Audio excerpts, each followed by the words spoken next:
बिस्मिल्लाहिर्रहमानिर्रहीम।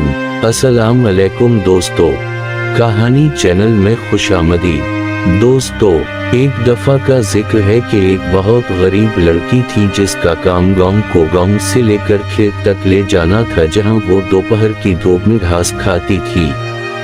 एक दिन जब वो गुरूब आफताब के वक्त गांव के साथ वापस गांव जा रही थी तो उसने सड़क के किनारे झाड़ियों से कराहने की आवाज सुनी।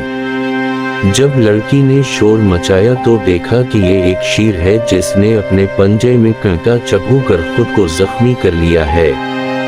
अगरचे वो बहुत डरी हुई थी, लेकिन लड़की शेर के पास बैठ गई और आहिस्ता से इसके पंजे से कांटा निकाला। शेर लड़की का बहुत शुक्रगुजार था और शुक्रिया कहने के अंदाज के तौर पर इसका चेहरा चाटा। लड़की बड़े शेर की मदद करके खुश हुई और अपनी गायों को वापस गांव ले जाने के लिए सड़क पर चली गई, लेकिन गाय जा चुकी थी। उसने चारों तरफ देखा लेकिन गाय बिल्कुल गायब हो चुकी थी। जब लड़की गांव वापस आई तो किसान अपनी गायों के खो जाने पर इससे बहुत नाराज था। इसने उसे बताया कि अब उसे इसके बजाय गधों का रेवर करना पड़ेगा। एक साल गुजर गया और गरीब लड़की अभी हर रोज गधों को गांव से खेत में ले जाती थी, जहां वो घास खाते थे। फिर एक सूरज गुरूब हुआ जब वो गधों को वापस गांव ले जा रही थी। लड़की ने सड़क के किनारे झाड़ियों से कराहने की आवाज सुनी। लड़की ने शोर मचाया तो देखा कि ये वही शेर है जिसने अपने पंजे में कांटा चबू कर खुद को जख्मी कर लिया था। लड़की ने एहतियात से शेर के पंजे से कांटा निकाला और शेर ने शुक्रिया कहने के लिए उसका चेहरा दोबारा चाटा। लेकिन जब वो अपने गधों को वापस गांव ले जाने के लिए वापस सड़क पर गई तो वो इन्हें कहीं नहीं मिल सकी। गधे ऐसे ही गायब हो गए जैसे एक साल पहले गाय गायब हो गई थी। जब गरीब लड़की वापस गांव गई तो किसान बहुत गुस्से में था और इससे कहा कि उसे अब से सूरों की देखभाल करनी होगी। एक और साल गुजर गया और लड़की रोजाना गांव से खेत में सूरों को चराती थी और इन्हें खिलाती थी और उनकी अच्छी तरह देखभाल करती थी।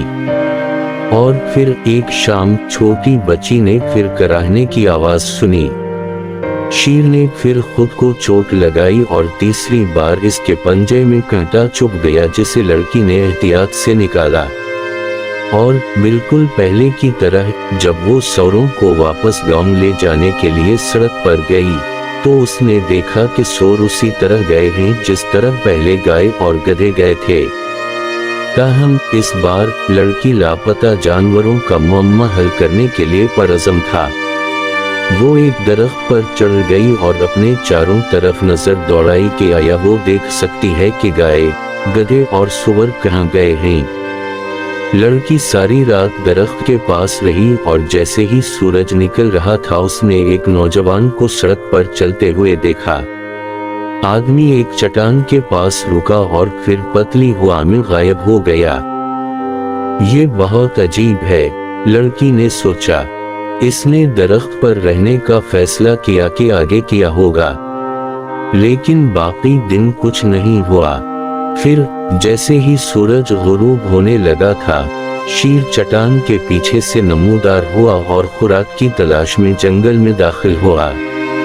जब लड़की को यकीन हो गया कि शेर चला गया है तो वो दरख्त से नीचे उतरकर चट्टान को देखने चली गई। ये बहुत अजीब है, उसने अपने आप से सोचा। मैंने आज सुबह एक नौजवान को इस चट्टान के पीछे गायब देखा और आज रात इसमें से एक शेर नमूदार हुआ।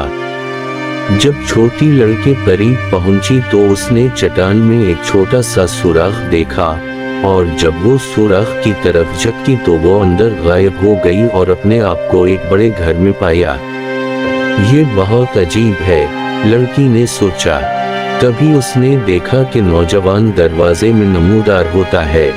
ओह, तुम वो लड़की हो जिसने मेरे पंजे से कांटे निकाले, नौजवान ने कहा। लड़की बहुत परेशान थी। लेकिन मैंने शेर के पंजे से कांटे निकाले हैं, इसने जवाब दिया। और तुम आदमी हो, शेर नहीं।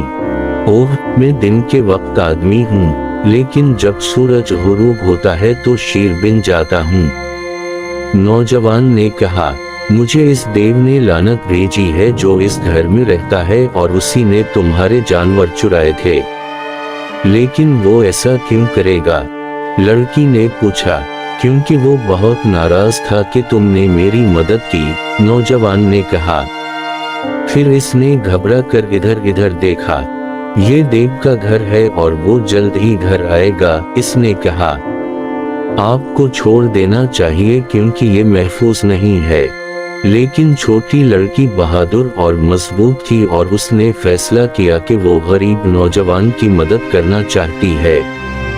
वो देव के घर आने तक इंतजार करती रही और जैसे ही वो घर में दाखिल हुआ, इस नौजवान लड़की ने अपनी बहादुर आवाज में कहा, मैं आपसे मुतालबा करता हूँ कि उस शख्स को अपनी शरीर लानत से आजाद करो।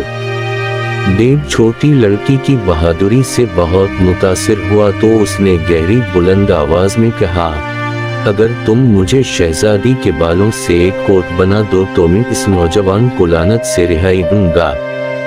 लड़की ने कहा कि वो ये काम देव के लिए करेगी और शहजादी तलाश करने चली गई।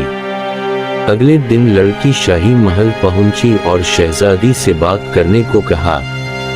प्यारी शहजादी, क्या मैं आपके लंबे बाल काट दूं ताकि मैं एक देव के लिए कोट बना सकूं और एक नौजवान को शरीर लानत से रहा कर सकूं? शहजादी ने एक लम्हे के लिए उसके बारे में सोचा। ये एक बहुत ही अजीब सवाल था। फिर उसने लड़की से कहा, मैं तुम्हें अपने बाल दे दूंगी अगर तुम मुझे कोई खूबसूरत शहजादा मिल जाए जिससे मैं शादी कर सकूं। लड़की ने कहा कि वो शहजादी के लिए एक खूबसूरत शहजादा तलाश करेगी तो शहजादी ने अपने लंबे बहते बाल काटकर छोटी बच्ची को दे दिए। लड़की ने सारा दिन बहुत मेहनत की और गुरूब आफताब तक उसने शहजादी के बालों से एक खूबसूरत कोट बना लिया। वो सड़क के किनारे चट्टान की तरफ भागी, छोटे सुराख की तरफ झपकी और चट्टान के अंदर गायब हो गई और खुद को दोबारा देव के घर में पाया। ये तुम्हारा कोट है, लड़की ने शहजादी के बालों से बनाया हुआ खूबसूरत कोट हवाले करते हुए कहा। देव ने बालों के कोट पर कोशिश की और उससे इतना खुश हुआ कि इसने नौजवान को फौरन इसकी लानत से आजाद कर दिया। एक चमकती हुई सफेद रोशनी थी और शेर हमेशा के लिए आदमी में तब्दील हो गया। जबरदस्त, अब आपको मेरे साथ आना चाहिए, लड़की ने नौजवान से कहा। वो शाही महल में गए और जैसे ही लड़की ने खूबसूरत आदमी को शहजादी से मिलवाया, वो मोहब्बत में गिरफ्तार हो गए। नौजवान और शहजादी की शादी अगले ही दिन हुई और अगले ही मौसम गर्मा में शहजादी ने एक बच्चे को जन्म दिया जो बड़ा और मजबूत होकर अगला बादशाह बनेगा। जहां तक बहादुर छोटी लड़की का ताल्लुक है, ठीक है, उसने अपनी जिंदगी में और भी बहुत सी मुहिम जोई की, लेकिन मुझे लगता है कि हम इन कहानियों को किसी और दिन के लिए महफूज कर लेंगे। दोस्तों, ये थी हमारी आज की वीडियो। उम्मीद है कि आपको ये कहानी पसंद आई होगी। देखने के लिए बहुत शुक्रिया और अल्लाह हाफिज।